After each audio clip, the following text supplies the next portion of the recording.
The views expressed on this special broadcast of the Take 12 radio show do not necessarily reflect those of KHLT Recovery Broadcasting or its affiliates.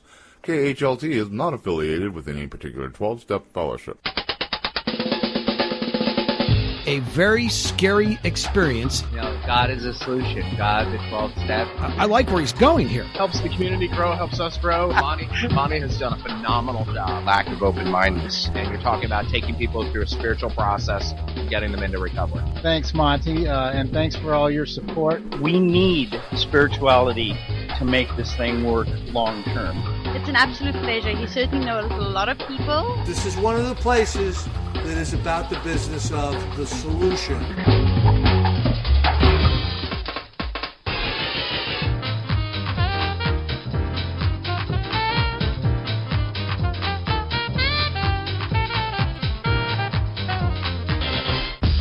And now, broadcasting on location somewhere in the vast expanse of the Pacific Northwest, it's the over-opinionated 12-stepologist, the Monty Man. That's right. That's right.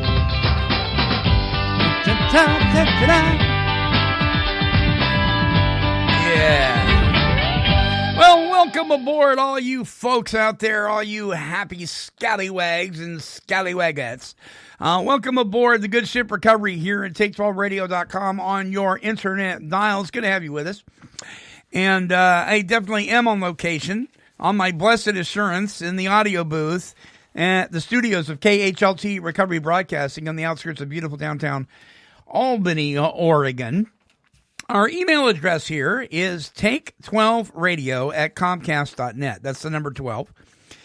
And you can visit our brand spanking new website at take12radio.com. It's the same URL address, but it's a brand new site. It's a brand new look. It's easier. It's a faster download.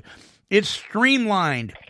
It is absolutely phenomenal. Many thanks to Peter Shapiro, my new friend, who through his encouragement and his expertise on what websites should look like, he inspired me to redesign it. So it's there that is there for you.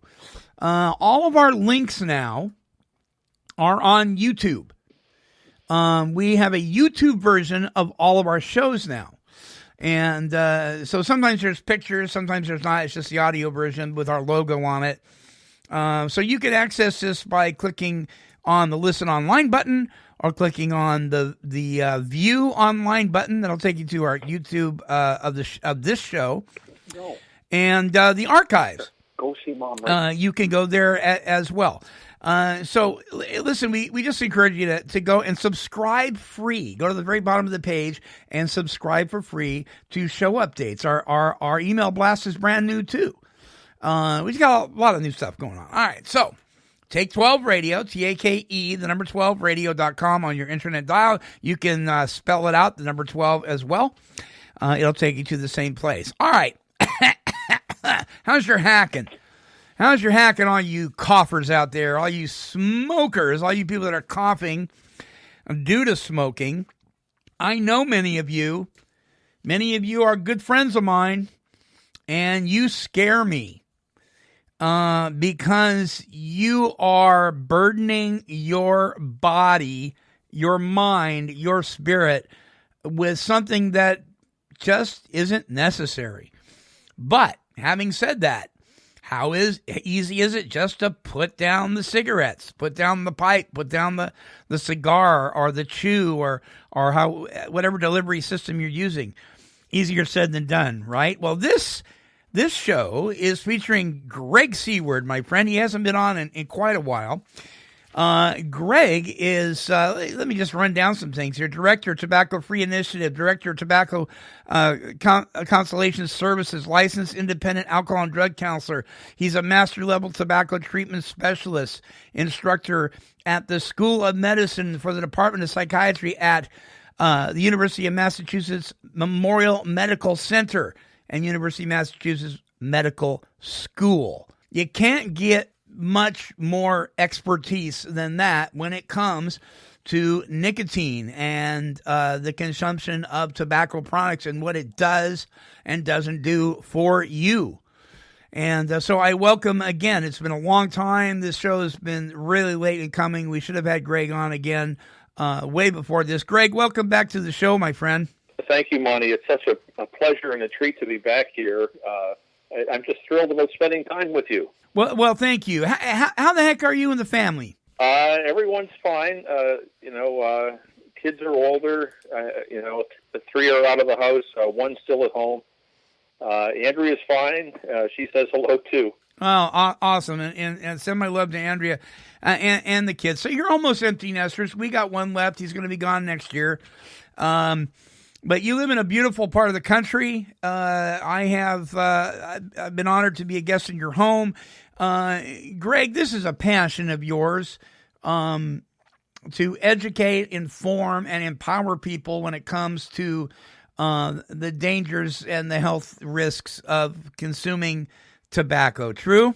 That is true. I got started, working in, I guess you could say, the addiction and mental health field many years ago, and it seemed to me that not many people were, in the clinical sense, were paying attention to tobacco and nicotine, and it seemed that this is the one that a lot of people really, really struggled with, and it's the one, sadly, that takes a lot of people in recovery who continue to smoke.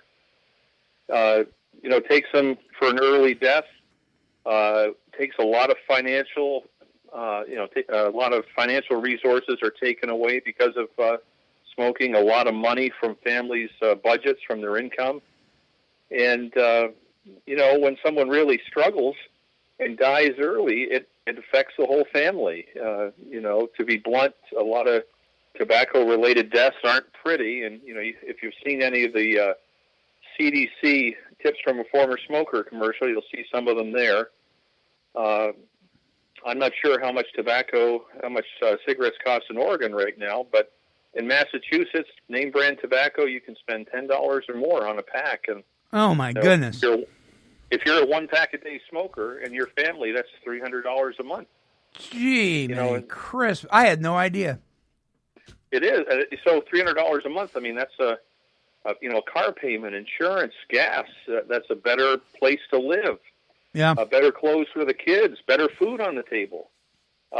You can do a lot of things with that. I helped one guy quit smoking, and he sent that money to a Salvation Army relief effort for the first month that he quit. There's just so many good things that can come from quitting. And that also, there's some research that shows that continued smoking can be a trigger back into alcohol and other drug addictions. You bet. You know what I mean? Yeah.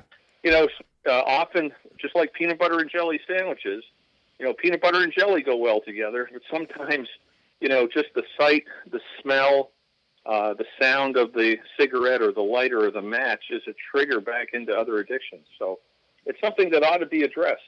Yeah, it really ought to be. Now, let's talk a minute about secondhand smoke, because I know this is a big controversial thing. We haven't heard a lot of media coverage of people poo-pooing the idea that secondhand smoke is harmful in a while. But there for a while, man, it was all over the place. People were arguing and fighting about it, and you're taking my rights away, and because some cities in the United States have outlawed smoking in public places, even in public parks. We have a city here in Oregon, in Corvallis. If you're smoking in a public park, you're going to get cited. And a lot of people up in arms about it. So I'm going to play a clip here from the CDC, and then I want you to remark about it afterwards. So listeners, check this out. Secondhand smoke kills more than 400 infants and 41,000 adult non-smokers every year. Secondhand smoke exposure is when non-smokers breathe in smoke exhaled by smokers or from burning tobacco products. States and cities can work to prohibit smoking in indoor public areas and work sites, including restaurants, bars, and casinos. Healthcare providers can help patients who smoke to quit and encourage non-smoking patients to avoid secondhand smoke exposure. Everyone can make their homes and cars 100% smoke-free. not allow anyone to smoke around children, avoid public places where smoking is allowed, and talk to children about why they shouldn't smoke or be around secondhand smoke. If you or someone you know smokes and wants to quit, call 1-800-QUIT-NOW or go to smokefree.gov for free help. The bottom line is there is no safe level of secondhand smoke exposure. All right. So I'm hearing 400 infants a year, 41,000 non-smokers a year. And there are people listening to the show right now that says, those are inflated numbers. Are those inflated numbers, Greg? Well, I don't know that they are. I don't know exactly how many infants, but I do know that 40 to 50,000 Americans every year die from secondhand smoking. Secondhand smoke is a Class A carcinogen. It does cause cancer. If you're around it enough, it can cause lung disease. It can cause asthma exacerbations in little kids. A couple of times a year, or more, I'm called to see parents of an infant or a toddler that's been admitted to the pediatric ICU. So the little chap is, or the little boy, little girl's admitted to the pediatric ICU for such a bad asthma exacerbation. That's the level of treatment they need. And it's caused by the parents smoking. And so it is a serious issue. First let me say that just like non-smokers, most smokers are good people, and they really care about their children. Yeah. And when you work with folks, you have to be careful you don't come across like you're beating them up. So anytime, if a parent who smokes is smoking like in their garage or out on the back porch away from kids, they're doing that because they don't want their kids to be harmed. So they have, at least a good awareness of the health impacts. There are some states or some provinces in Canada where it's against the law to smoke in a car with a child present because of the secondhand smoke exposure and danger. I don't know that it causes cancer on the first day the child's exposed to it, but it does have health impacts, and repeated over time, you're setting up the person that's breathing in the secondhand smoke. You're setting them up for future health problems that are quite significant often. Secondhand smoke is a documented, it can cause a second heart event for someone who's just been admitted for a heart attack. And that's one of the reasons why a lot of hospitals work with families of the person who's had the heart attack who's a smoker. If other family members smoke, to not smoke around them, smoke far away, so you don't set it up for a second heart event.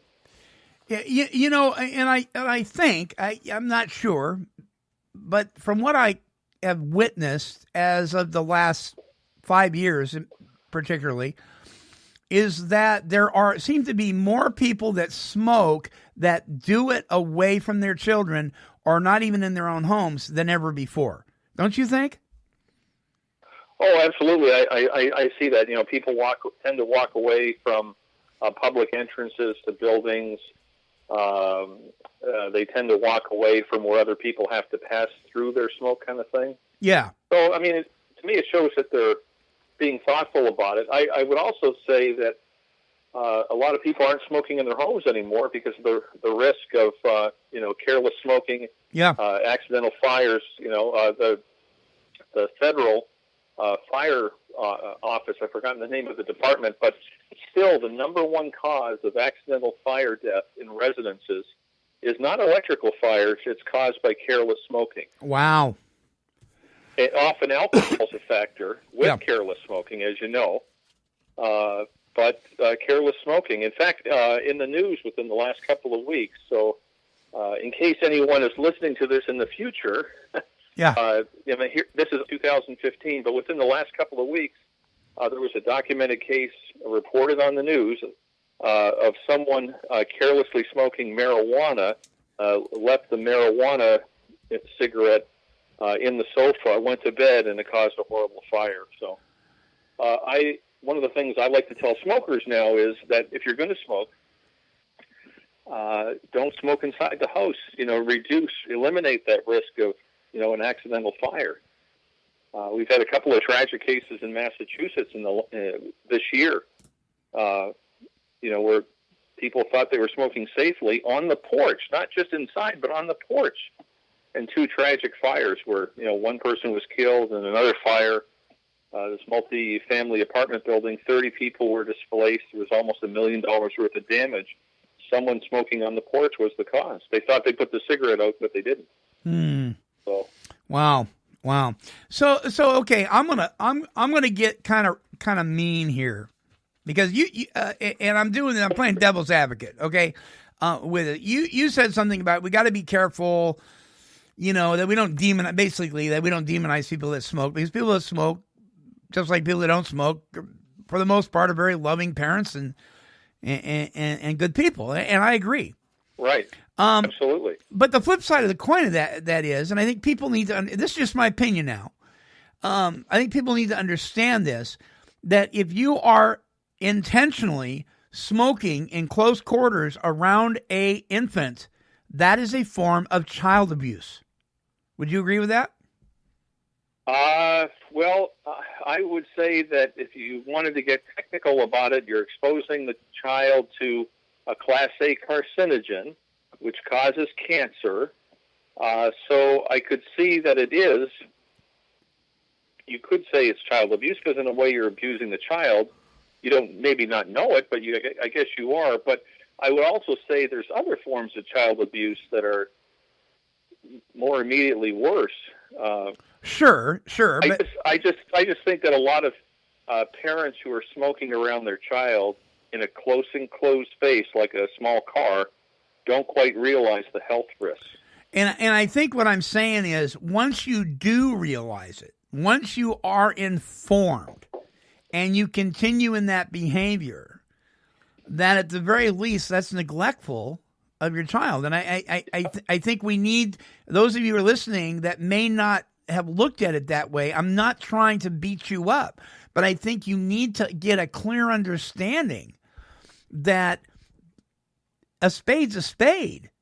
And you don't want to do that to your kid.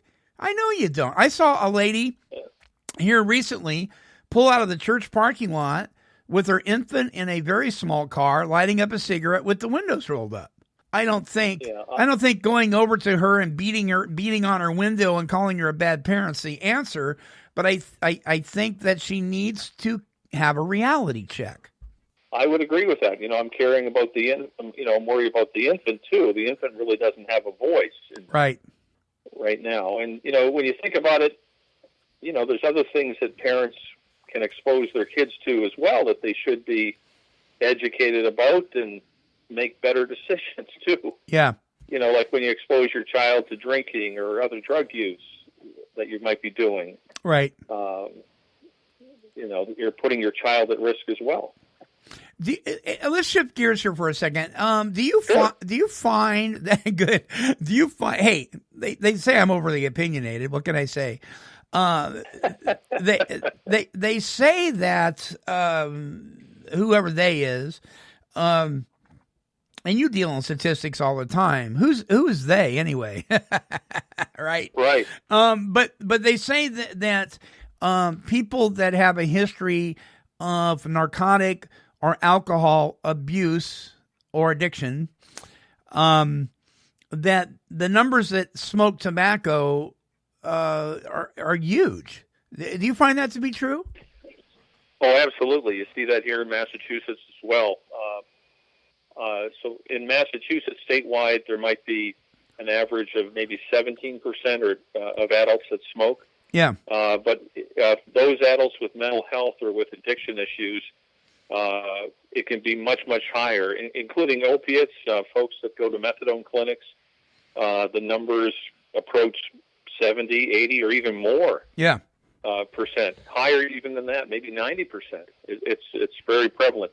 Now, I'm kind of opinionated too. I think part of the reason is that in the treatment community, clinically, we like to think we do a good job with folks who smoke, who have mental health and substance abuse issues.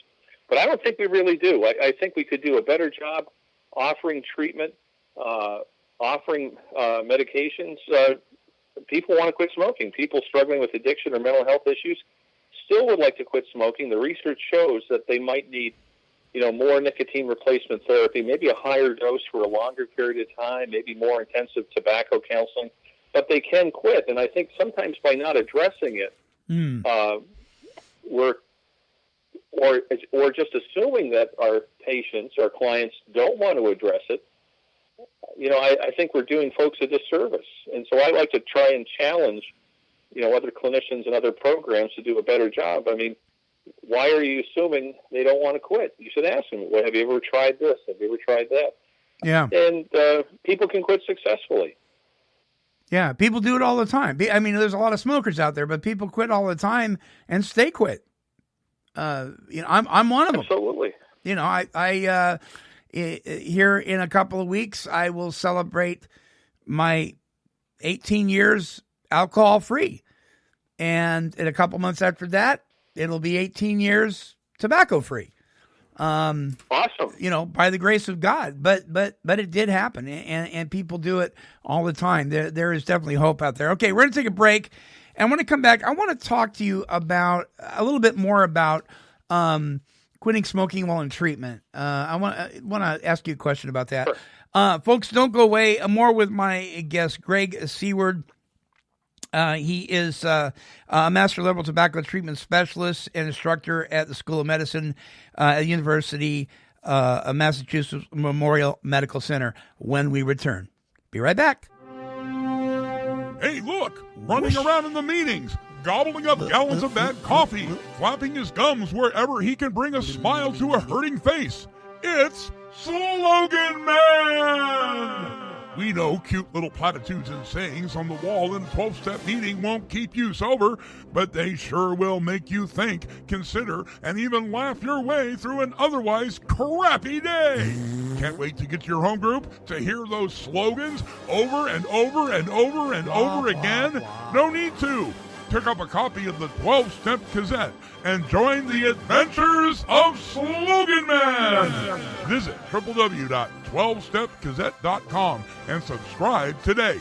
Slogans and platitudes are no substitute for working the steps, but Slogan Man is very cool.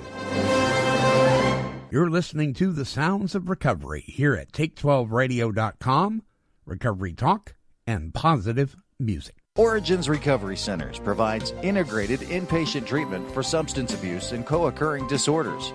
At Origins, clients receive expert medical, clinical, and spiritual care individually designed for their needs. Our clients leave Origins with the foundation upon which they will build the rest of their lives. Call now to speak with an admissions specialist. Our toll-free number is 888-843-8935. That's 888-843-8935. Origins, delivering real solutions for real families. When heart's on fire, you must realize smoke gets in your eyes. Yes, indeedy, the Platters. We are talking with Greg Seward. He is a master level tobacco treatment specialist at the University of Massachusetts Medical Center. Greg, there is a philosophy that I heard a long time ago when I was going through outpatient for alcohol recovery. And that was the suggestion that it would be a good idea to quit tobacco at the same time, because you're going to grieve all of it at once, and it's easier to grieve it all at once. Because you're grieving the loss of the addiction, than to quit alcohol, get in recovery for that, and then they have to go through an entire new grieving process when you quit tobacco, which might cause you to relapse on alcohol. Does that make sense? Well, I think that if you can, it's best to quit everything at once. Okay. Not just if you can, because you really do eliminate a lot of the triggers and cues, and you begin to work on your recovery and feelings. You don't want to instead of working through some feelings and issues in counseling or therapy or at a meeting, you don't want to say, well, I'm just going to quelch this with cigarettes. The other thing, too, is that, sometimes I hear, one drug at a time. Well, a lot of people use more than one drug at a time. Alcohol or heroin, cocaine, which one do you pick? And so if someone picks heroin, do you say, well, whatever you do, you never say keep on drinking, because if you don't, you're going to put your heroin recovery at risk. Yeah. You can quit everything at once. If you're detoxing, think of detoxing from nicotine as well. If you're a heavy smoker, maybe you can do it cold turkey, but you might need one patch. You might need two patches. At UMass, we have people on 2 patches a day, 42 milligrams total, because one isn't enough. So sometimes people have a hard time just because they're not getting enough nicotine in the medications. They might be having too small a dose. In terms of grieving everything, setting you back, I guess that could be a risk for anything, at any one point. Yeah. Really, you can really do it all. You want to have a good support system in place. So, if you're working with a sponsor, if the sponsor smokes, maybe you want to even temporarily, talk with your sponsor. How can he or she help you? Maybe there's another person there who could help you with quitting smoking as well, or support you with quitting smoking. Sometimes a lot of folks smoke at AA meetings. There's nicotine anonymous meetings. Yeah. Maybe you could bring that into your recovery as well. So Nicotine Anonymous, do you mind if I talk about that for a moment? No, I'd love for you to. We have a link to their website, by the way, at take12radio.com under recovery resources. Go ahead. So, Nicotine Anonymous, the first NICA meeting I went to, I thought it was an AA meeting. It's the same 12 steps. Yeah. People are talking about quitting smoking. A lot of people that go to NICA have had recovery from alcohol as well. So you'll meet a lot of folks there who have been to AA meetings. It's the same 12 steps, sharing the same hope, strength, around recovery. The goal is to, help people live nicotine-free lives. And they welcome everyone at meetings, including those that are using nicotine replacement therapy, including those that are in counseling to help them quit smoking. They have in-person meetings and face-to-face meetings. And there's telephone meetings. So, Nicotine Anonymous has only been around since the late 80s. So there's not as many meetings. It's not as well known as AA, but they have in-person meetings. I was looking at their website in Albany. I'm sorry, there is a meeting in Albany. Saturday at 4 o'clock in the afternoon. 238 3rd Avenue. It's right on their website. And there are also telephone meetings. Every day, there's at least 3 Nicotine Anonymous telephone meetings that you can call and participate in, or you could just call and listen in. You can begin to think you're not alone.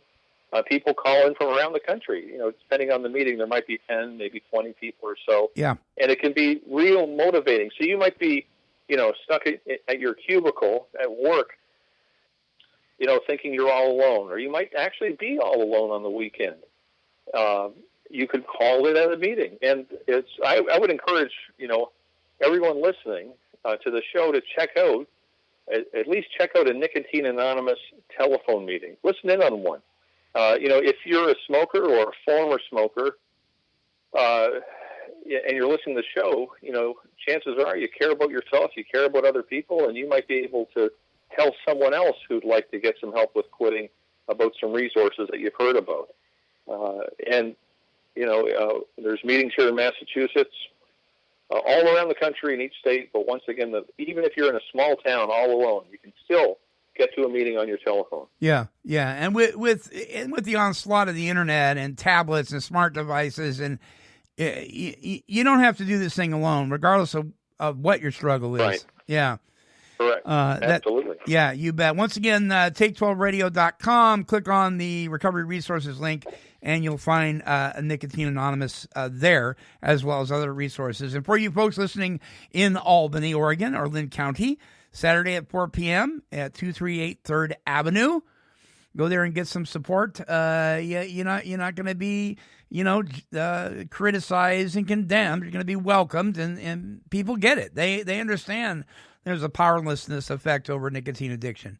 Let me ask you, my friend, we have seen in the last several years some pretty graphic commercials about the after effects of nicotine use. I'm sitting here now as somebody who is free from the bondage of nicotine. And I look at those commercials and have a son who is 22 years of age, who's going to be 22, who still struggles. And I think, wow, if he just saw that commercial. Well, he has seen those commercials. This isn't as easy as looking at a graphic commercial and just saying no, is it? It's not. It's not. It can be easy for some people. It can be very tough for others. Yeah. So that's why things like Nicotine Anonymous is so vital. Now, if a person doesn't have a Nicotine Anonymous meeting in their area, like you said, they can do the phone thing and they can get on the internet. They certainly can contact us here at Take 12 Radio, and we'll point them in the right direction. I'd be glad to help people get that set up. Go ahead. Add another resource. Yes. All states have quit lines. Massachusetts has a quit line. Oregon has a quit line. Provinces in Canada have quit lines. And these quit lines, it's a toll-free number, 1-800-QUIT-NOW or 1-800-784-8669. But the Oregon quit line is open 24 hours a day, 7 days a week. And all of these quit lines operate pretty similar. Any resident of the state or the province that you're in can call and get free help. It's usually a combination of free counseling or coaching over the phone. And sometimes, depending on the state or province that you live in, they may have the ability to send you free patches or maybe free gum or maybe even free lozenges. Yeah. I've heard a lot of good things about that, particularly the ones here in Oregon. Okay, so with those resources there, why do so many people not take advantage of it and yet really want to quit? Is it because deep inside they really don't? Because I hear that from people. If they wanted to, they would. Don't you think it has to do with the addiction itself?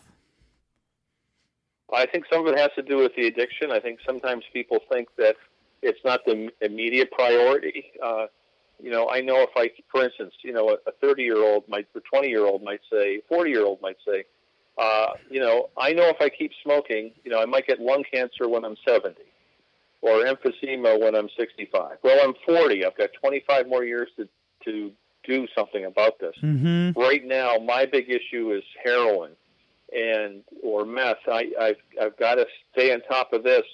I need a vice to cope or something like that. Mm-hmm. They see it as something that's, if they don't quit, years from now, that's when they'll feel the effects, so they can put it off. But also, it's the addiction. People struggle with all kinds of things that don't seem to make sense. For instance, for a long time now, I've struggled with weight. And so you might say, Greg, you work in healthcare. You're an addictions guy.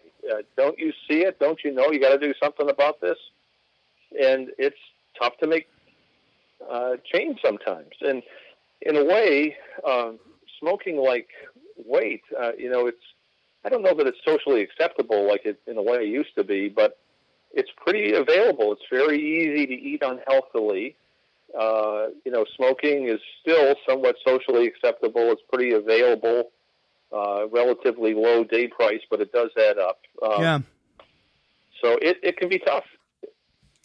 What about somebody who struggles with their weight and is somebody who is currently smoking? Just complicates matters, right?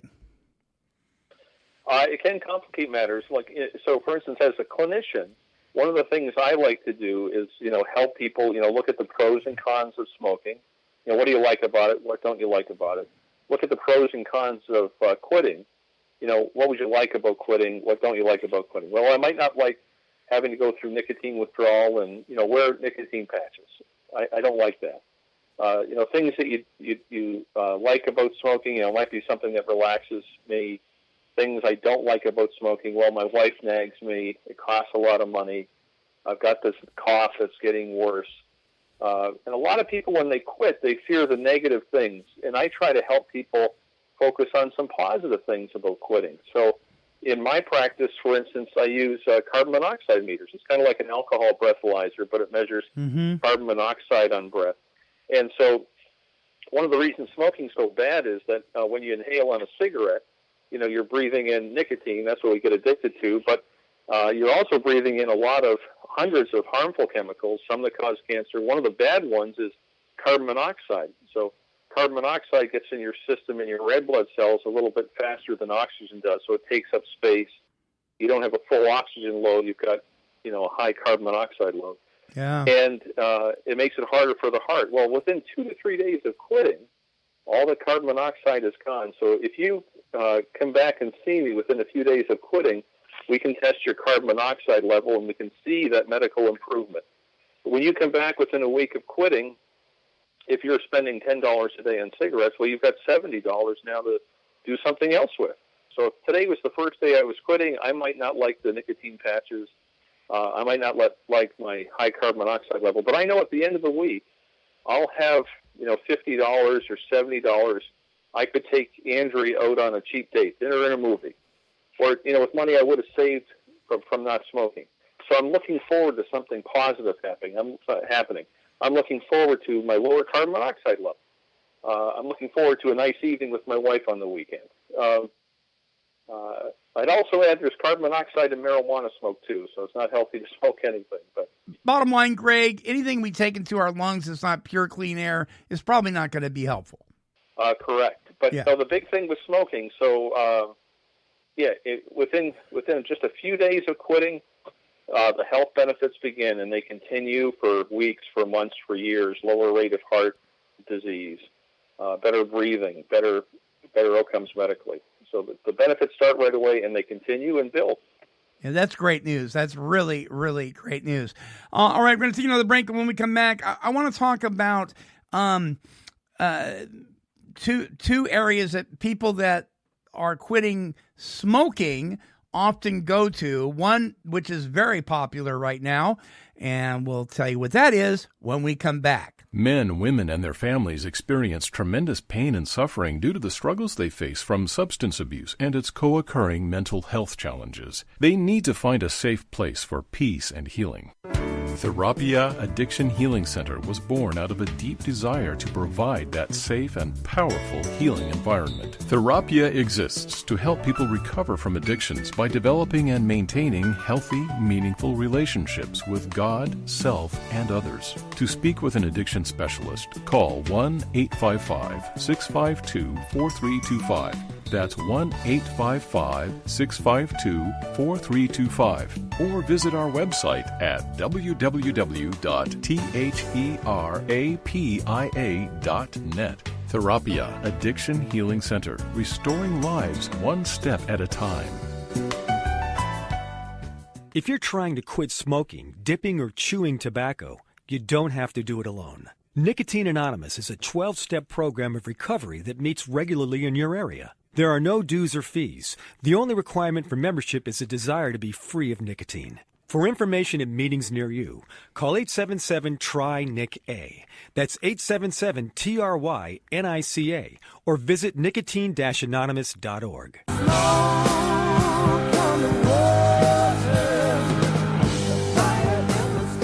Now, welcome back to the show. My guest this week is Greg Seward, Master Level Tobacco Treatment Specialist and instructor at the School of Medicine for the Department of Psychiatry at University of Massachusetts Memorial Medical Center and Medical School. Greg, one of the things that we know a lot of people did for a lot of years in attempting to quit smoking is they would start chewing tobacco. And I used to make fun of my friends. I used to say, well, at least I smoke my tobacco, I don't eat it. And because I had a lot of friends that were doing that. They were chewing tobacco. There's a lot of health risks with that as well, right? That's correct. I'm also thinking of an old commercial right now. I'm in a bagpipe band, Scott's Highland Pipes and Drums out here in Leominster. I'm such a good bagpiper, I play bass drum. There's an old chewing tobacco called Bagpipe Chewing Tobacco. Look up their ads. One of their taglines is "Good enough to eat." Wow. But anyhow, yuck. Back to your question. I'm sorry, Monty. Yeah. Is there now? I saw there was a guy up in Washington whose son died from the abuse of chewing tobacco, and he was on a mission to inform people, and he had some pretty graphic pictures in one of his pamphlets. Yep. You know, the entire lower part of the jaw had been corrupted and was basically falling apart and so forth. And he was explaining to me, he was telling me that there's actually ground glass in chewing tobacco. Is that true? Boy, I don't know. Maybe with some brands, I can't imagine that there is. But the biggest health risk is that, with chewing tobacco, you're holding all those tobacco juices that, you're not necessarily breathing in carbon monoxide. It's not as bad for your lungs, but all that stuff is getting into your mouth, into your blood vessels there. It causes horrible problems with the gum, the tongue, your teeth. You see a lot of baseball players really struggle with it. Kurt Schilling, earlier this year, a famous baseball player, it was published this letter that he wrote himself. He wished he could write himself in the past, never to pick up chewing tobacco because of the cancer. It caused cancer for him. Wow. And so this guy was explaining to me that the ground glass is microscopic, but what it does is it causes very microscopic size lacerations in the mouth to aid in the delivery system of the tobacco. The goal of tobacco companies is to get people to use their product and to get addicted to it. And they, often put chemicals in tobacco that you smoke, things and things that you chew. So they'll put chemicals in tobacco that you're smoking to get the nicotine faster to your brain, to make the smoke less nauseous. They'll put flavorings in tobacco to make it seem more pleasant, to get you hooked. And they do this knowing that cigarette smoke kills 18% of all Americans. 18% of all deaths are caused by smoking. Tobacco companies know this, but they've got smart people working for them to look for ways, both chemically and also, psychologically, to get you addicted. So they'll do that with chewing tobacco. They do that with tobacco that you smoke. They do it with snuff, all kinds of things. Yeah. It's like no scruples when it comes to money, And, money is the root of all evil, right? Yeah. The love of money certainly is, and the tobacco companies love money. All right, let's talk about something that is just growing in popularity like crazy, and that is vaping. I have a particular interest in this because my son, my oldest son, who's going to be 22, he has gone from using cigarettes to vaping, and now he's back to cigarettes again. He has tried to sell me on the idea that there's no clinical evidence that vaping is harmful. That anybody that says it is just trying to get you to quit vaping and go back on tobacco. So the tobacco companies are saying that vaping's harmful because they want you to start smoking again. And I hear all sorts of things from people. I don't have a clue what's true and what isn't.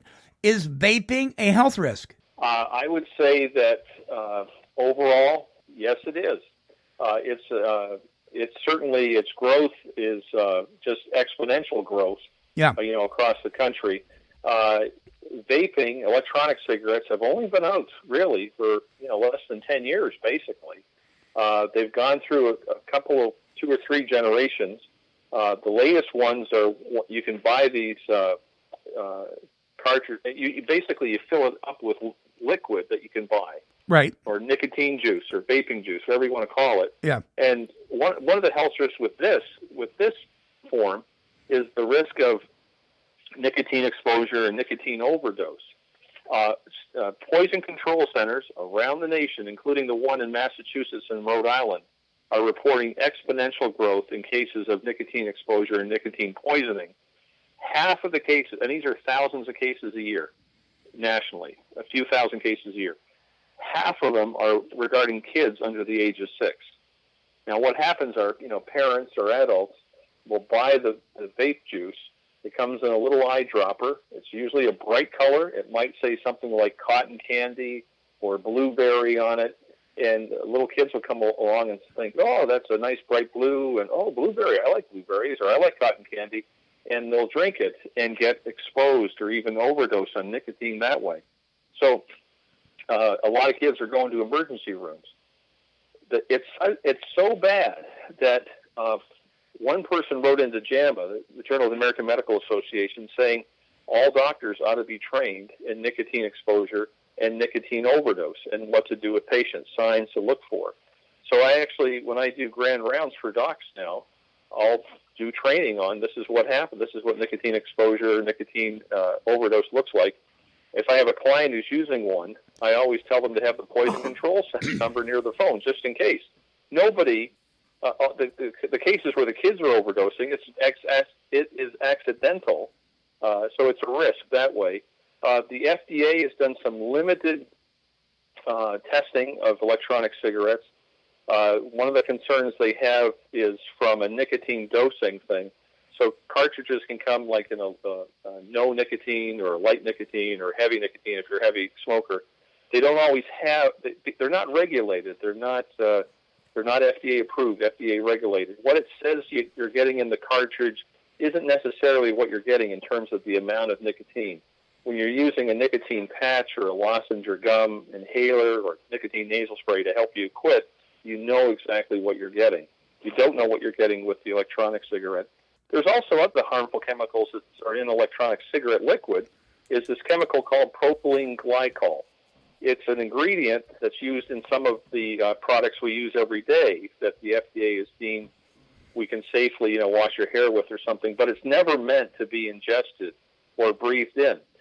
Dow Chemical makes propylene glycol, and if you go on the Dow Chemical website and look up propylene glycol, you'll see that it should not be inhaled. It's irritating to our throats and stuff, but that's what we're doing with electronic cigarettes. Wow. So to me, but here's the other thing too, Monty, just think about this. So regular tobacco cigarettes didn't really become popular until after the cigarette rolling machine was invented, like 100 or so years ago. Mm-hmm. Right around early 1900s. Cigarettes took off after the cigarette companies got them into movies, right? If you watch a Humphrey Bogart film, these movies from the 30s, 40s, and 50s, everyone's smoking, everyone's drinking. Yeah. And they were also heavily promoted, in the world wars. The cigarette companies would send cigarettes over to our troops, our fighting troops, and they all come back addicted. Now, prior to the tobacco cigarette being invented, lung cancer, basically no one got. But within 20 years of cigarettes taking off, you see lung cancer rates spiking. Wow. And it's because people before cigarettes, if you smoked tobacco, you were smoking a cigar or a pipe. You weren't breathing it down into your lungs. With electronic cigarettes, we're breathing it down into our lungs. And I wonder if, 10, 15 years from now, we won't be seeing, I think we probably will be seeing, a lot of health things that are caused by electronic cigarettes.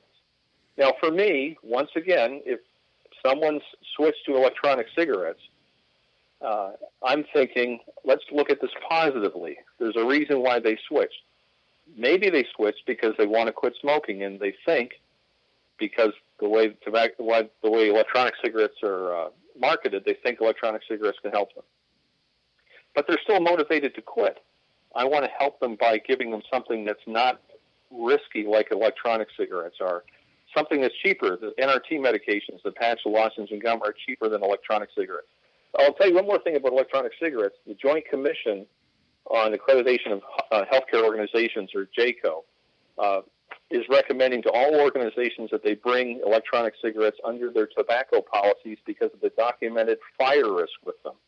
There have been documented cases of fires caused by electronic cigarettes in the U.S. and in Great Britain. And so more and more hospitals are banning their use because of the fire risk, especially with oxygen. Oh, wow. People that are on oxygen in their homes, you mean?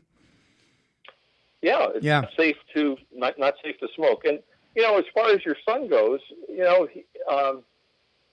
I would, if I was working with him, I'd try to embrace him and work with him towards quitting altogether.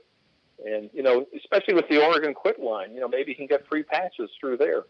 Right. Electronic cigarettes are expensive in Massachusetts. They really add up.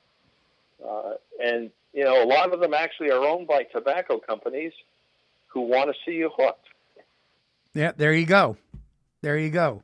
And they're also, it's very interesting because with all the marijuana dispensaries popping up all over the places in states where it is now legal as a recreational substance, the vaping industry, it's like if you want to go get your vaping oil, in many towns, you have to go to a place that's dispensing marijuana. Not everywhere, but that's a lot of it. It's a big money making thing. I mean, I've got friends in recovery that vape, and they tell me when they go in to get their oils, it's like the only difference between this and a head shop from the 60s is that it's legal. Yeah. Well, I believe it. Yeah. Interesting stuff. And so I hope that my son is able to put all of it down at some point. It concerns me. It concerns me deeply. And there's thousands of people out there that are caught up in this stuff, but there's hope. And that's, absolutely. That's why we do these shows. The message. Is right. To share our experience, our strength, and our hope, which is our tagline on our new website. Well, you're such a great resource, Monty, to people who are struggling and suffering, and people in recovery. You do good work, and you're a good dad to your son too, man. Well, bless your heart. Bless your heart. I appreciate that so very much. Well, Greg, we're just about out of time. Share with us. We got about 6 minutes left. What would you like to say in closing out this show today? Well, I would say this. First, I hope I've not come across as too offensive, other than to get people to think. And, there's hope out there. The truth is that smoking and tobacco use harm physically, mentally, financially. We're not getting, we didn't get recovery. We didn't get sober only to die from smoking or only to die from tobacco. Amen. So much good. There's so much good that can come in recovery from smoking. With the money, with you being around for your children and grandchildren. Think of all the people your life touches. Now that you're sober, now that you're looking at getting sober. You know what I mean? Yeah. Think of all the good that can come with quitting smoking, even after a week. Christmas is coming. You could every week donate the money you would have spent on smoking to a charity. You could donate the money you're saving from quitting smoking to KHLT Radio to help other people. Yeah. Amen. And there's real help out there. Check out a Nicotine Anonymous meeting. You don't have to say that you're quitting smoking to go to a Nic A meeting. You could go just to check it out. Many people go to AA before they stop drinking. You could do the same with Nic A. Check out the state's quit line. If you're listening in Canada, your provinces have quit lines as well. Free help, free coaching, even free meds.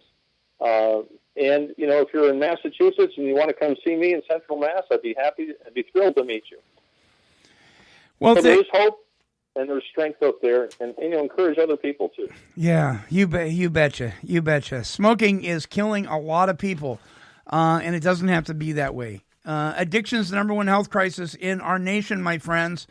And there's a lot of things we human beings are addicted to.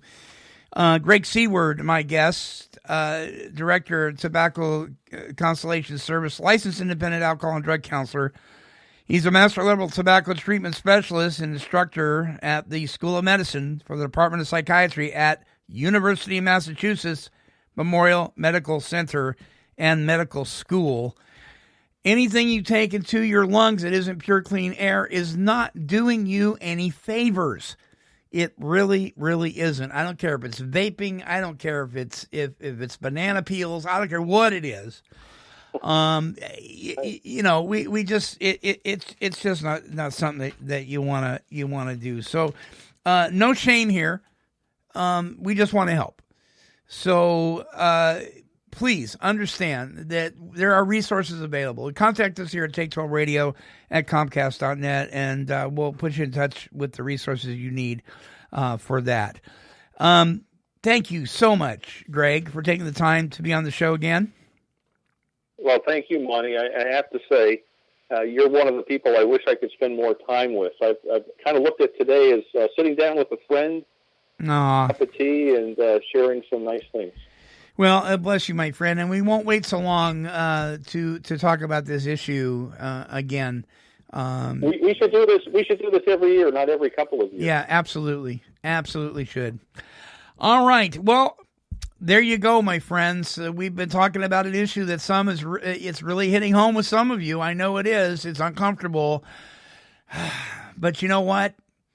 There is hope. There is strength. There is experience. You don't have to do this alone. We are on your side. Listen, do something today that'll make the person you will be tomorrow proud to have been the person you are now. Give us an email here at take12radio@comcast.net. We'd love to talk with you. My guest, Greg Seward. Thank you, my brother. Until our next broadcast, this is the Monty Man, and we're wishing God's perfect serenity for you.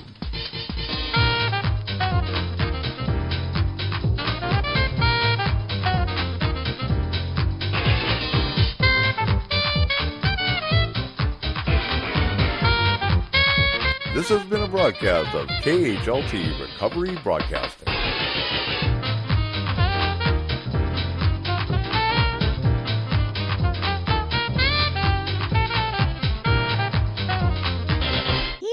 Kitty, kitty, kitty, kitty.